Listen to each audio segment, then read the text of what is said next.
An audition room in New York. Marilyn Monroe arrives late, wearing a simple dress, no makeup team, no entourage. The committee head looks at Tennessee Williams and says, "I thought we agreed no more decorative casting."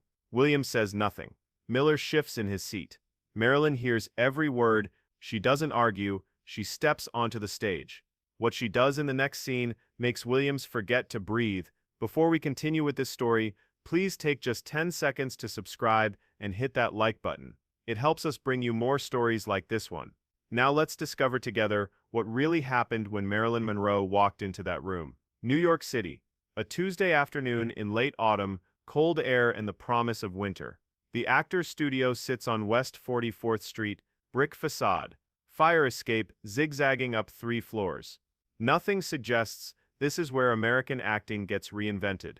Inside, the second floor houses a small audition space, 15 feet by 20. Wooden floors worn smooth. A single bulb hangs from the ceiling on a cord, no curtains, no decoration, just exposed brick and cigarette smoke. At one end sits a long folding table, 5 chairs behind it facing the empty performance space. 5 men who believe they understand talent. Arthur Miller occupies the left chair, dark wool suit, thick glasses, fountain pen ready, a writer's face that reveals nothing. Next to him sits Tennessee Williams, lighter suit, a cigarette burns between his fingers.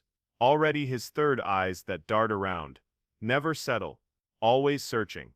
The remaining 3 chairs hold studio executives, expensive watches, tailored shirts, men who control money and decide careers over lunch. The center man is Harold Brenner, runs casting for a major Broadway house, 22 years experience, thousands of auditions, he knows talent in 30 seconds. Rarely wrong, or so he believes. They've been waiting 23 minutes. The audition was scheduled for 2. It's 2:23. Brenner hates lateness. Considers it disrespectful. In his world, being late means you've failed before you've begun. Williams had approached Miller weeks ago about a new play, a character study about a woman destroyed by perception, by the gap between who she is and who everyone believes she is. Williams wrote it, thinking about the cost of beauty, the violence of objectification. Miller read it, found it powerful, raw. They brought it to Brenner. He saw potential, agreed to consider casting. That's when Williams said he wanted Marilyn Monroe. Brenner laughed, dismissive laughter. Marilyn Monroe, the blonde bombshell, the pin-up girl. In serious theater, ridiculous. But Williams pushed, said Monroe lived the character's pain. Understood it instinctively. Finally Brenner relented, said fine. They'd give her an audition, just humoring Williams. Now they sit. 23 minutes late. Brenner's patience gone. The executives ready to leave. Even Williams looks uncertain. The door opens. Marilyn Monroe walks in. Simple black dress. Flat shoes. Hair pulled back. No makeup. No jewelry. No entourage. Just her. Alone. 23 minutes late. She stands there, takes in the room. Her eyes move across the 5 men. Sees their posture. The executives with arms crossed. Brenner with his watch visible. Williams smoking. Miller's frozen pen. She understands immediately. A room that has already judged her. Marilyn walks forward. Quiet footsteps. Stops in the center. Acknowledges she's late. Says it simply. No elaborate excuse. Just acknowledgement. Brenner doesn't respond. Just looks at Williams. The look says everything. This is what you wanted. The blonde movie star who can't show up on time. Williams watches. Says nothing. Just waits. Miller adjusts his glasses. The executives smirk. One checks his watch. They've already decided how this ends. Brenner speaks. Voice professional but cold. They're behind schedule. She should begin when ready. The tone makes everything clear. He expects this to be quick. Expects her to prove she doesn't belong. He slides a script across the table. Yellow highlighting marks the monologue. Monroe picks it up. Reads all 4 pages standing there. Takes her time. When she finishes, she sets it back down. Doesn't carry it with her. Just leaves it. She walks to the center. Faces them briefly. Then turns her back. Faces the brick wall. Her back to the judgment. She stands still. Not frozen. Just breathing. The room holds its breath. Then Monroe begins speaking. Her voice, when it comes, is different from any voice she's ever used in films. Not the breathy Marilyn voice everyone knows, not the little girl whisper that made her famous. Something underneath all that, smaller, rawer, stripped of performance. The monologue pours out, Williams' words about a woman sitting alone at 3 in the morning, talking to herself because there's no one else to talk to. No one who actually knows her. Everyone sees her. Millions of people recognize her face, but no one sees her. They see what they want to see, what they need her to be. A fantasy. A projection screen for their desires. A thing, not a person. Monroe delivers the words without moving, still facing the wall, her back to them. They watch her shoulder blades through the thin fabric of her dress. Watch the slight movement of her breathing. Listen to the words that could be Williams but sound like they're coming from somewhere deeper, from Monroe herself.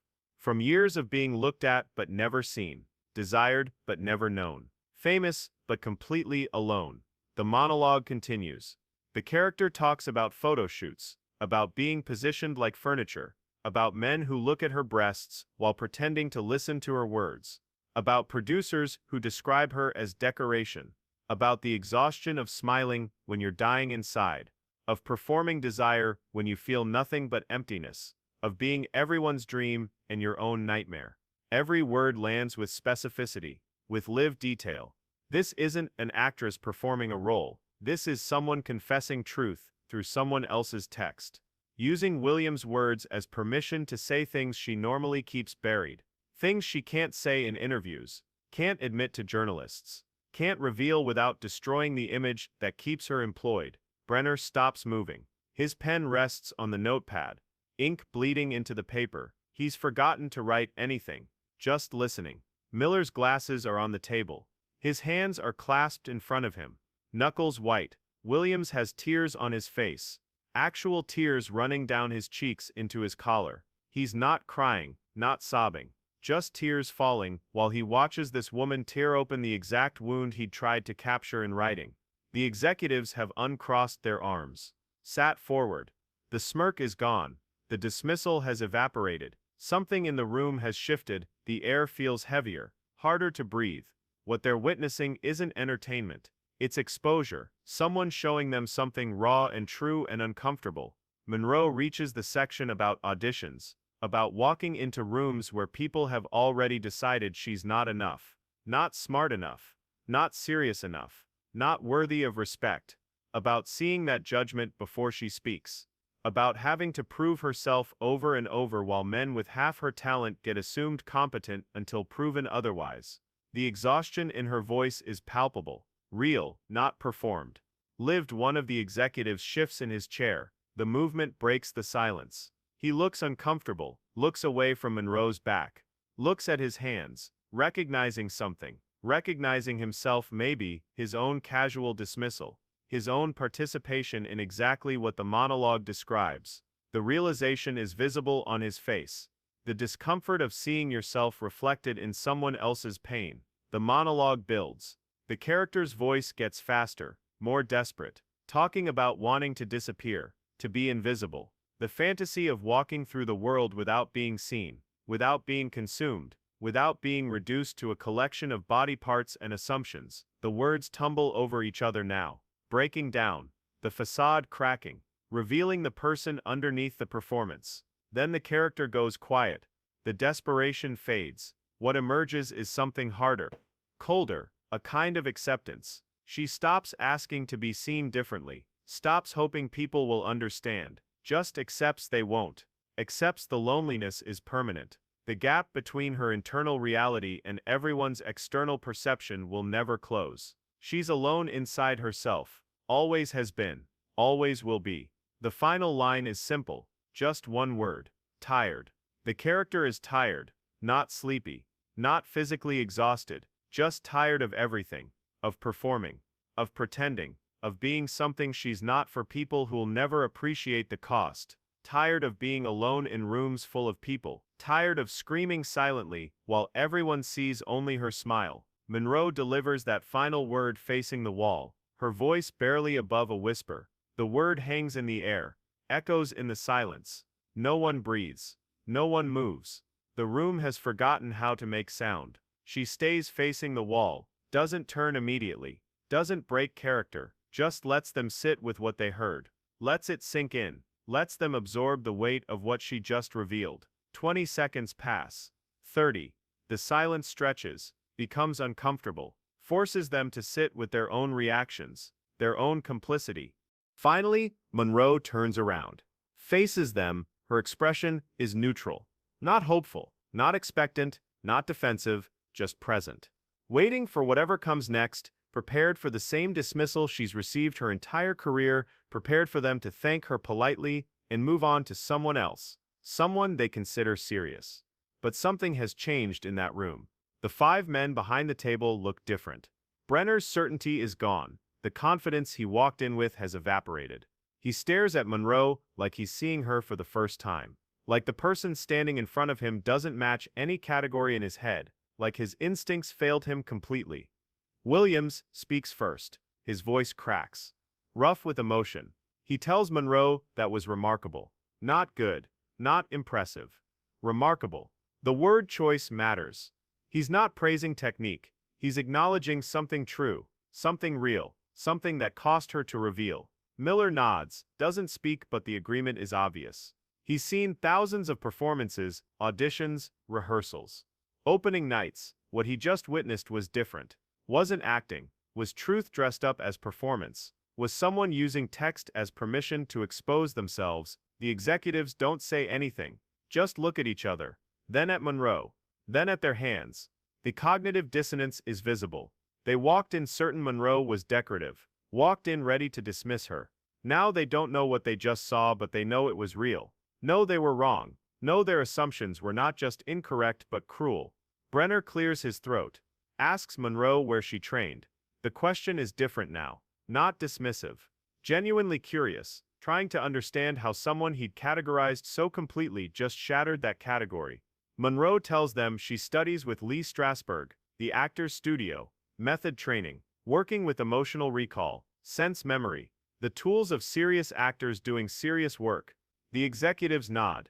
They've heard of Strasberg, know his reputation, but they'd never connected Marilyn Monroe with that kind of rigorous training, never imagined she put in work, never considered she might be more than her image. The revelation makes them uncomfortable, makes them see their own prejudice reflected back.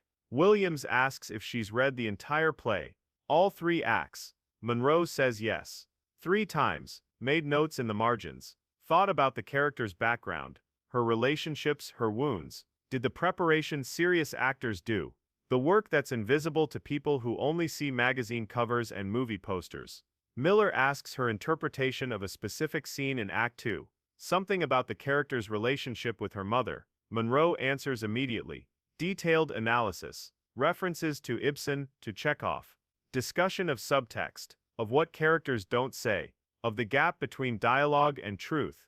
She's not reciting someone else's analysis. She's thought deeply about this material, engaged with it intellectually, done the work. The conversation continues. Williams and Miller asking questions, Monroe answering thoughtfully. The executives watch this exchange. Watch 2 of America's most respected playwrights treat Monroe as an equal, as someone worth listening to, as an artist, not an ornament. The shift in dynamic is obvious, undeniable. Brenner finally speaks, tells Monroe they'll be in touch. His voice has changed, no longer cold, no longer dismissive, not warm exactly, but no longer certain.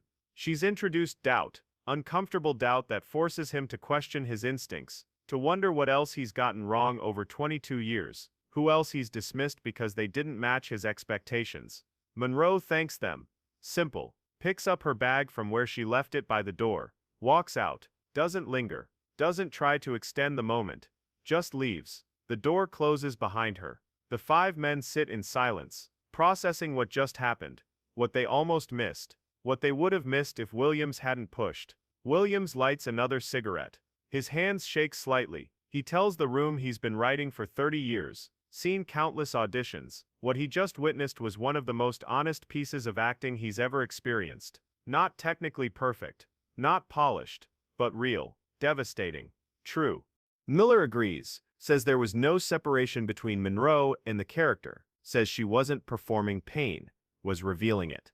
Using the monologue as a vehicle to show what she normally keeps hidden, what the image doesn't allow her to express. One of the executives speaks, says he'd always thought Monroe was just a type, just playing a version of herself, didn't realize she was capable of depth, of complexity, of real feeling. The admission hangs in the air, the acknowledgement of prejudice, of assumption, of judging someone based on appearance and deciding their interior must be empty. Brenner sits with his notepad, still blank. He forgot to write anything, too busy watching, too busy having his certainty dismantled. He realizes he was ready to dismiss Monroe before she walked in, had already decided she didn't belong, had participated in exactly the kind of reduction the monologue was about. The realization is uncomfortable, makes him see himself differently, makes him question his judgment. Williams says he wants Monroe for the role, not interested in seeing other actresses. Says what they just witnessed is exactly what the play needs. Someone who doesn't have to reach for the emotion, someone who carries it already, someone who knows what it means to be invisible inside visibility. The executives discuss logistics, Monroe's reputation for being difficult, for being late, for requiring multiple takes. Williams cuts them off, says that's not his concern, says his job is to cast the right person. Monroe is the right person. Everything else is management. Miller supports Williams, says if they cast someone else, they'll spend the entire production knowing they made a mistake, knowing they let perfect casting walk away because they were afraid or uncomfortable or bound by assumptions. Brenner agrees, says they'll make the offer, but the agreement comes with visible discomfort, with the burden of being proven wrong, of having to adjust his understanding, of having to admit his instincts failed. 3 days later, Monroe receives the offer. She accepts immediately. The play runs for 6 months. Her performance receives critical acclaim. Reviewers talk about her depth, her vulnerability, her complete inhabitation of the character. Many express surprise, the surprise itself revealing the assumption that she couldn't do this, that she was only capable of one thing. Williams gives interviews, talks about Monroe's instincts, her understanding, but he also mentions the audition, how she was dismissed before she walked in, how she proved them wrong in a way that made them see their own bias, made them uncomfortable, made them better. The pattern repeats throughout Monroe's career. Rooms full of people who decide she's not serious before she speaks, who see her body and assume her mind is empty, who treat her as decoration. She spends her professional life fighting that assumption, proving herself over and over. The exhaustion builds. The cost accumulates. That audition on West 44th Street becomes part of her legend, gets told as triumph, as proof talent wins. But the real story is darker. She shouldn't have had to tear herself open just to be considered, shouldn't have had to prove her humanity to people who should have assumed it. The victory isn't that she proved them wrong. The tragedy is that she had to. Think about the assumptions you make, the people you dismiss before they speak, the judgments you form based on appearance, or reputation, or image. Marilyn Monroe walked into that room and had to destroy herself emotionally just to be taken seriously. She won, but the cost was everything, and the pattern never stopped. If this story changed how you think about judgment, subscribe for more stories about the gap between image and reality, and ask yourself, who have you dismissed without even knowing it?